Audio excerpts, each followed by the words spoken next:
Ada yang sedang meledak di Afrika Utara. Sebuah gelombang kemarahan besar melanda Maroko. Negara yang selama ini dikenal damai dan stabil. Kini bergolak, anak muda turun ke jalan, ribuan jumlahnya. Mereka menamakan diri mereka Gen Z 212, generasi yang menolak diam, dan menolak dibungkam. Tapi yang membuat dunia terkejut, adalah saat aparat keamanan mulai bertindak keras.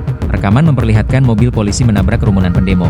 2 orang dilaporkan tewas, puluhan luka-luka, dan ratusan lainnya ditangkap. Apa sebenarnya yang sedang terjadi di Maroko? Apa pemicu di balik gelombang kemarahan generasi muda ini? Dan kenapa pemerintah sampai kehilangan kendali?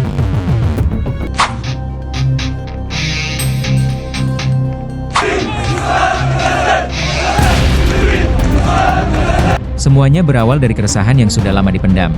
Selama bertahun-tahun, warga Maroko mengeluhkan pelayanan publik yang memburuk, rumah sakit kekurangan tenaga medis, sekolah rusak, dan harga kebutuhan pokok terus naik. Puncaknya terjadi ketika 8 perempuan meninggal dunia di sebuah rumah sakit di kota Agadir karena pelayanan medis yang buruk. Tragedi itu menjadi percikan api. Video-video dan foto dari ruang rumah sakit tersebar cepat di media sosial, membuat publik marah. Bagi banyak anak muda Maroko, kematian itu bukan sekadar kecelakaan. Mereka melihatnya sebagai simbol dari kegagalan sistem, kegagalan negara mendengarkan rakyatnya. Dan disitulah semuanya dimulai. Tagar Gen Z 212 mulai trending di X dan TikTok. Ribuan pemuda turun ke jalan, menuntut keadilan, reformasi, dan perubahan nyata.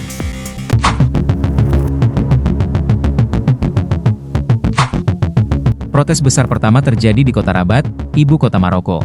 Dalam waktu 48 jam, aksi serupa menyebar ke Casablanca, Oujda, Agadir, dan kota-kota lainnya. Kebanyakan peserta demonstrasi adalah anak muda berusia 16-25 tahun. Mereka tidak terikat partai, tidak punya pemimpin resmi, tapi punya satu suara. Cukup sudah. Mereka menuduh pemerintah lebih sibuk mempersiapkan Piala Dunia 2030 dan pembangunan stadion megah. Sementara layanan dasar seperti kesehatan dan pendidikan diabaikan.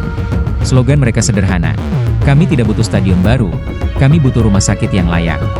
Namun, seperti banyak gerakan sosial lainnya, suasana berubah cepat, ketegangan meningkat, aparat mulai menutup jalan, menahan massa, dan menggunakan gas air mata.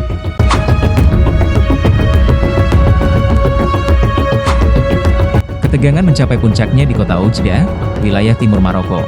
Sebuah mobil polisi dilaporkan menabrak kerumunan massa. Video amatir yang beredar memperlihatkan orang-orang berlari panik di tengah malam, disorot lampu jalan dan sirene yang meraung. Menurut laporan Reuters dan AP News, 2 orang tewas akibat insiden itu. Sementara puluhan lainnya luka-luka.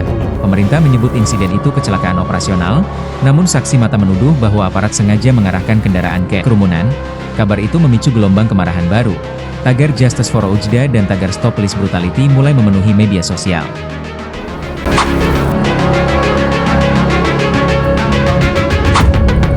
Pemerintah Maroko mengakui adanya korban, namun menolak tuduhan bahwa aparat menggunakan kekuatan berlebihan. Mereka mengatakan, sebagian demonstran melakukan tindakan anarkis dan berusaha menyerang pos polisi. Namun, Amnesty International mengeluarkan pernyataan keras, menuntut penyelidikan independen atas dugaan pelanggaran HAM, termasuk penggunaan kendaraan polisi untuk menabrak massa. Menurut laporan mereka, lebih dari 400 demonstran telah ditahan sejak aksi dimulai. Sementara 263 anggota aparat keamanan dilaporkan terluka akibat bentrokan di berbagai kota. Situasi ini kini menjadi perhatian dunia internasional. Media besar seperti The Guardian, Reuters, dan Al Jazeera menyoroti bagaimana gerakan yang bermula damai kini berubah menjadi krisis nasional.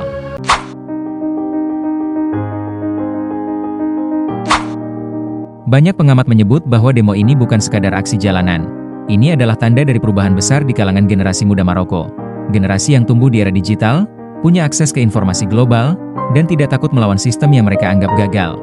Gen Z 212 menjadi simbol perlawanan terhadap ketimpangan, kesenjangan sosial, dan ketidakadilan struktural. Meski pemerintah berjanji akan membuka dialog, ketegangan masih terus terasa.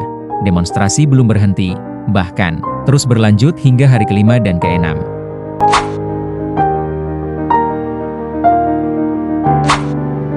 Satu hal yang jelas, suara anak muda Maroko kini telah mengguncang negara itu.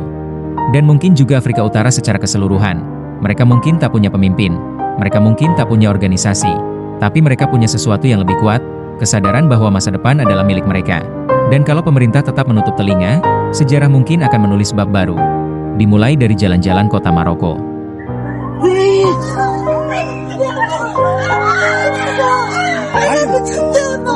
صحافة